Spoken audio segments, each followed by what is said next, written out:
사랑하는 성도 여러분, 새날입니다.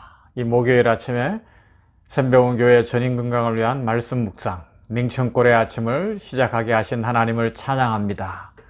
거룩하게 하나님 앞에 이 시간을 구별하며 하나님 앞으로 나아가는 모든 성도들에게, 주의 백성들에게 하나님의 약속하신 축복이 임할 줄로 믿습니다. 그래서 벌떡 일어나게 되고 기적의 주인공이 되고 축복의 삶을 살아가게 되는 그런 은혜 누리시기를 주님의 이름으로 축원합니다. 어제 이어지는 계속되는 말씀입니다. 거룩함. 베드로전서 1장이었죠. 13절부터 16절 말씀 다시 보도록 합니다. 제가 봉독합니다. 베드로전서 1장 13절부터 16절 말씀. 그러므로 너희 마음의 허리를 동이고 근신하여 예수 그리스도께서 나타나실 때에 너희에게 가져다 주실 은혜를 온전히 바랄지어다. 너희가 순종하는 자식처럼 전에 알지 못할 때에 따르던 너희 사욕을 본받지 말고 오직 너희를 부르신 거룩한 이처럼 너희도 모든 행실에 거룩한 자가 되라. 기록되었으되 내가 거룩하니 너희도 거룩할지어다 하셨느니라. 아멘. 거룩함에 대해서 생각을 해보고 있습니다. 이름이 거룩히 여김을 받으시옵소서. 이제 오늘은 좀 더 구체적으로 이 하나님의 이름이 거룩히 여김을 받도록 하기 위해서는 우리 성도가 거룩해야 된다는 것을 어제 오늘 생각하는데요. 집중적으로 어떤 것이 거룩이고 어떤 것이 거룩하지 못한 것이냐, 타락된 것이냐, 죄악된 것이냐를 한번 생각해 보십시다. 거룩한 것과 타락한 것은 사실은 대칭점에 있어요. 쉽게 설명하면 교회에 출석하는 사람이라고 할지라도 거룩한 백성이 될 수도 있고 타락한 사람이 될 수도 있습니다. 마치 이스라엘 백성들 중에 거룩한 백성이 있는 반면에 예수님을 십자가에 못 박아 죽이는 타락한 자들도 있었던 것과 같은 이치입니다. 그러면 어떻게 할 때 교회에 나와서 예배를 드리고 있는 사람들이 더 거룩해지고 하나님 앞에 나아갈 수 있을까요? 하나님을 위해 구별될 때 거룩한 백성이 된다고 계속해서 말씀을 드립니다. 그런데요, 여러분, 타락과 거룩하면 대칭점이라고 말씀드렸잖아요. 이건 쉽게 설명하면 섞이면 타락이 되는 거예요. 거룩함은 불순물이 없는 거잖아요. 순금, 그죠? 순결, 순수, 그런 의미가 강합니다. 이걸 마음에 새겨야 되죠. 섞이면 안 돼요. 그래서 레위기에서도 식물을 파종할 때도 섞어서, 종자를 섞어서 파종하지 말라고 말씀하십니다.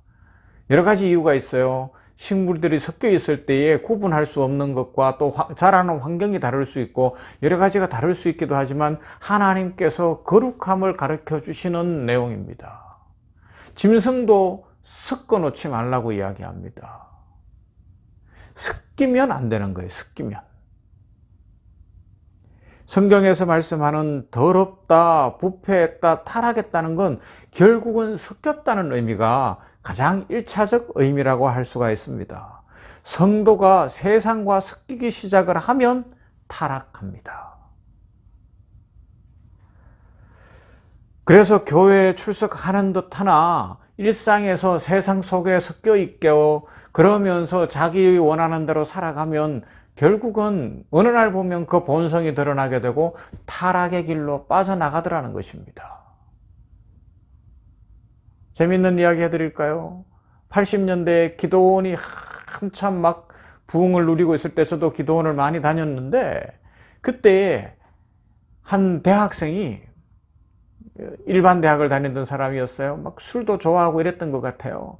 근데 이제 나는 다르게 살아야 되겠다 생각을 하고 기도원에 올라와서 은혜를 받았어요. 그래서 드디어 막 감동이 됐는데 전도하고 싶은 마음이 드는 거예요. 근데 딱 친구들을 생각해 보니까 다 술 친구들밖에 없고요. 자기하고 술 먹고 놀고 그러던 사람들밖에 안 보이는 거예요. 그래서 야, 얘들에게 이 친구들이니까 전해야 되겠다 생각을 하고 만났어요. 그 어디서 만났는가 하면 술집에서 만났대. 그리고는 막 전하는 거예요. 예수님, 자기를 만나주신 예수님, 은혜 받은 이야기를 막 한참 하는데 옆에 있던 친구가 그러는 거야. 야, 목마른데 이거 한잔 하고 해. 그러니까 또 한 잔 마시고 두 잔 마시다가 자기가 뭐 하러 왔는지를 잊어버렸다는 거예요. 여러분, 전도할 때는 장소도 구별해야 되고요. 시간도 구별해야 되고요. 우리 사람은 약해요. 섞이면 안 됩니다. 한 번이면 괜찮겠지. 이번에 한 번만은 넘어갈 수 있겠지. 아니요. 우리 사람은 참 약한 존재이기 때문에 한 번이 두 번 되고 두 번이 세 번 될 수 있기 때문에 믿음 안에서 단호해야 됩니다. 이게 거룩함이에요. 구별됨이에요. 성경이 그래서 이스라엘 백성들을 향하여 다르게 살라고 그렇게 이 성경책 레위기 전체를 통해서 말씀하고 있지 않습니까? 단호해야 한다 말씀하고 있습니다. 그런 예가 성경에 많이 나와 있고 믿음의 역사 속에, 교회의 역사 속에 많잖아요. 초대교회 로마의 핍박 속에 있었던 우리 믿음의 선배들 한번 생각해 보세요. 그들이 로마 안에서 잘 살아갈 수 있는 길은 뭐 특별하게 많은 문제들을 로마가 제시한 것 아니었어요. 뭐였어요? 로마 황제가 신이니까 그 앞에 머리만 한 번 숙이면 되는 거예요. 그냥 단 한 번 머리만 숙이면 되는 거였어요. 그러면 인생이 달라지는 겁니다. 그러나 진정 예수님을 만났던 초대교회 성도들은 그 한 번 머리 숙이는 걸 안 하는 거예요. 왜요? 그렇게 섞이는 순간 그것은 타락이요 배교가 되기 때문에 그런 겁니다. 그들이 바보라서 그랬겠습니까? 아닙니다.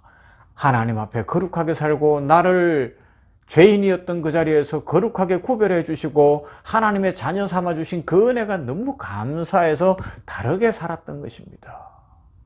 그 이후 이 교회의 역사 속에 많이 전해지잖아요. 유럽에서 성도들을 핍박할 때 이 성도들을 가두어 두었던 감옥이 어떻게 생겼다고요?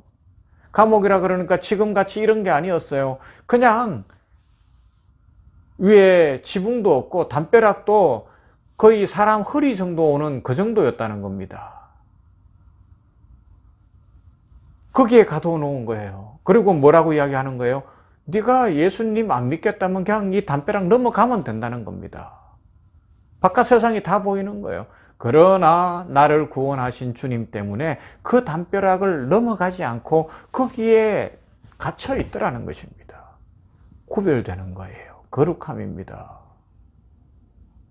성경에 나오는 여러 인물들을 생각해 볼까요? 우리가 잘 아는 다니엘, 거룩하게 구별된 대표적인 인물 아닙니까?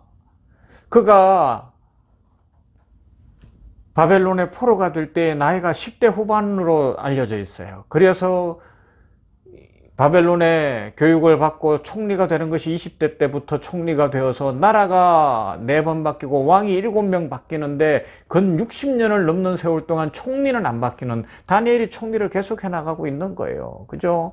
바벨론, 메데, 바사 제국, 바벨론 막 이렇게 바뀌어 가는데도 안 바뀌는 거예요. 느부갓네살, 아하수에로 뭐 여러 다리오 왕들이 바뀌는데도 총리는 안 바뀌는 겁니다. 처음 시험이 뭐였습니까? 20대가 되기 직전의 나이에 뭐든지 먹어도 돌아서면 배고플 나이에 왕이 산의 진미를 차려놓고 좋은 음식들을 차려놓고 먹으라고 하는데 우상 앞에 드렸다고 먹지 않고 채식으로 가더라는 겁니다. 바보라서 그렇게 한 것이 아닙니다. 사자굴에 들어가는 예루살렘을 향하여 기도하기를 쉬지 않았던 그 일은 그의 나이 많았을 때입니다. 여러분, 나이가 많다고 자기 생명이 아깝지 않은 것 아니잖아요. 누구나 다 생명은 아까운데 그럼에도 불구하고 꿋꿋하게 그는 신앙을 지켜내더라는 것입니다. 왜요? 하나님이 나를 구별해 주셨기 때문에 하나님 앞에 나는 구별된 인생을 산다는 믿음의 결단이었던 것이죠. 요셉을 생각해 볼 수 있습니다. 창세기에 나오는 요셉. 그가 10대 후반의 형들에 의해서 미디안 상인에게 팔려서 이집트의 보디발의 집에 종으로 팔려갔습니다. 종살이 10년 했습니다. 그리고 보디발의 아내의 무고에 의해서 유혹을 뿌리친 것 때문에 감옥에 가서 3년을 넘게 있다가 30세에 총리가 됩니다. 그렇기 때문에 한번 생각해 보면 보디발의 아내가 그를 유혹하던 때가 요셉의 나이로 하면 20대 중반에서 후반 넘어가던 그 시절이었어요. 혈기왕성할 수 있고 여러 가지로 유혹을 당하기 쉬운 나이라고도 할 수 있습니다. 물론 나이에 상관없이 사람들은 누구나 남녀노소 할 것 없이 유혹을 당합니다만은, 그러나 일반적으로 봤을 때 그럴 수 있다는 거죠. 그런 거 요셉도 생각할 수 있잖아요. 한 번만 눈을 감으면 자기가 더 편해질 수 있을 수도 있다는 것도 압니다. 하지만 하나님이 보고 계시며 하나님 앞에서 다르게 살아야 된다는 것을 분명히 알고 있었기 때문에 그는 그 단 한 번의 유혹까지도 뿌리치고 오히려 감옥에 가는 한이 있어도 자신의 삶을 지켜내더라는 것입니다.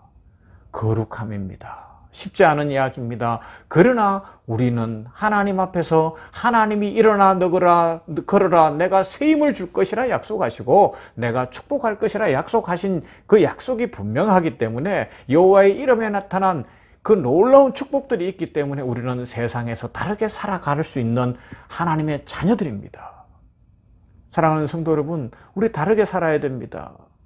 섞이면 안 됩니다. 유혹 때문에 한 번만이라고 하면 안 됩니다. 이번 한 번 아니요. 한 번이 넘어뜨리는 겁니다. 한 번이 우리를 망하게 할 수 있고 한 번이 우리를 힘들게 할 수 있고 우리의 가정에 우리의 삶의 모든 데 어려움을 초래하게 할 수 있습니다. 그러므로 우리 한 번도 섞이면 안 됩니다. 모세를 생각해 볼 수 있습니다. 히브리서는 이야기합니다. 모세는 장성하였을 때에 그가 바로의 공주의 아들이라는 것을 뿌리치고 하나님의 백성들과 함께 고난을 당하는 것을 기뻐했다고 설명하고 있습니다.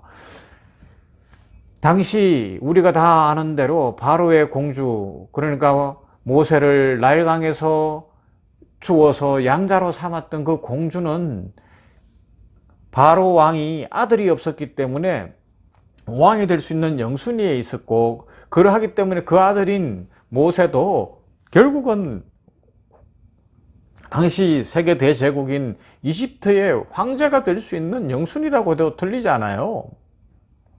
그런데 하나님 앞에 거룩한 백성이라는 것을 알고 나니까, 히브리인이라는 것을 알고 나니까 어떡하느냐, 그걸 과감히 벗어버리고 바로의 공주의 아들이라는 신분을 벗어버리고 하나님의 백성과 함께 광야에서 고난받는 인생으로 나아가더라는 것입니다. 왜요? 하나님을 섬기는 것이 최고이기 때문에, 하나님을 섬기는 것이 제1번이 되어야 되기 때문에, 하나님은 살아계신 하나님이시고 하나님은 우리의 생명의 주인이시고 하나님은 모든 것 되시기 때문에 거룩하게 구별하여 아버지 하나님이여 여호와 하나님이여 여호와의 이름이 거룩히 여김을 받으시기를 간절히 소망합니다. 이런 믿음의 삶, 은혜의 삶, 축복의 삶을 살아냈던 것이죠. 사랑하는 우리 성도 여러분, 오늘 우리는 어떻게 살아야 될까요? 이 악한 세대가 이 하나님의 이름을 거룩히 여기지 않고 점점 성도들도 세상과 섞여서 적당히 살아가려는 시대입니다. 저도 참 부족하고 연약합니다. 우리 그러나 성도님들이 어제 말씀드린 것처럼 저를 위해 기도해 주시면서 우리 함께 힘을 내서 거룩하게 살아가십시다. 구별되어 살아가십시다. 결심하고 더 신앙생활 잘 하십시다. 믿음의 용사들이 될 수 있기를 바랍니다. 그리하여 우리 병원교회를 통하여 우리 성도들과 직원들을 통하여 우리 모두를 통하여 하나님의 이름이 거룩히 여김을 받으시게 되는 놀라운 축복의 자녀들이 되시기를 주님의 이름으로 축원합니다. 기도합니다. 사랑 많으신 하나님 감사합니다. 내가 거룩하니 너희도 거룩하라는 말씀 속에 오늘은 하나님의 이름이 거룩히 여김을 받으시도록 자신들의 인생을 드렸던 믿음의 선배들의 삶을 살펴보았습니다. 아버지 하나님이여, 다니엘이 이방의 포로가 되어서도 이 거룩함을 잃지 않았던 순수한 신앙 가졌었는데 우리들에게도 그 믿음 허락하여 주시옵시고 그 신앙 허락하여 주시옵소서. 요셉이 한 번만 눈을 감으면 편안할 수도 있을 것이나 하나님 앞에서 거룩을 지킴으로 고난도 감당했던 그 인생, 우리들이 배우며 세상과 섞이지 않고 유혹과 타협하지 않고 거룩하게 말씀으로 살아가는 참 믿음의 용사들 되게 하여 주시옵소서. 모세가 당시 세계 대제국의 황제가 될 수 있는 그 높은 권력을 가질 수 있는 무소불위의 권력을 가질 수 있는 것도 뒤로하고 하나님의 백성으로서 하나님의 백성들과 함께 광야 생활을 했던 것처럼 우리들도 믿음으로 살아내는 삶을 살게 하시고, 초대교회 성도들이 머리만 한번 숙이면 인생이 달라질 수 있으나 끝까지 카타콤을에서 아니면 원형 경기장 콜로세움에서 사자의 밥이 되기도 하고 여러 가지로 고난을 겪으면서도 하나님 앞에 거룩하게 살았던 것처럼 오늘 이 시대에 하나님께서 그런 성도를 찾는 줄 믿사오니 우리 냉천골의 아침을 묵상하는 모든 백성들이 거룩한 하나님의 자녀들 되어 하나님의 이름을 높이고 또한 인생에 하나님 앞에서 거룩한 백성으로 축복받는 인생 살게 하여 주시옵소서. 지금 한국교회를 불쌍히 보시기를 원합니다. 세계교회를 불쌍히 보시기를 원합니다. 아버지 하나님이여, 이 거룩함에서 떠난 자들이 너무 많아 교회가 하나님의 영광을 가리고 있습니다. 회개하오니 용서하여 주시옵시고 우리들 거룩하게 구별된 삶을 살아 이 땅에 하나님의 영광 드러내게 하옵소서. 이 땅에 하나님 나라 이루어지게 하여 주시옵소서. 오늘도 우리 모든 성도들의 삶을 주께서 지켜주시고 힘주실 줄 믿습니다. 복에 복을 다하여 주시고 거룩하게 구별된 삶을 살아가기에 지치거나 피곤치 않도록 은혜와 축복으로 풍성히 부어 주시옵소서. 감사드리며 예수님 이름으로 기도하옵나이다. 아멘. 찬양합니다.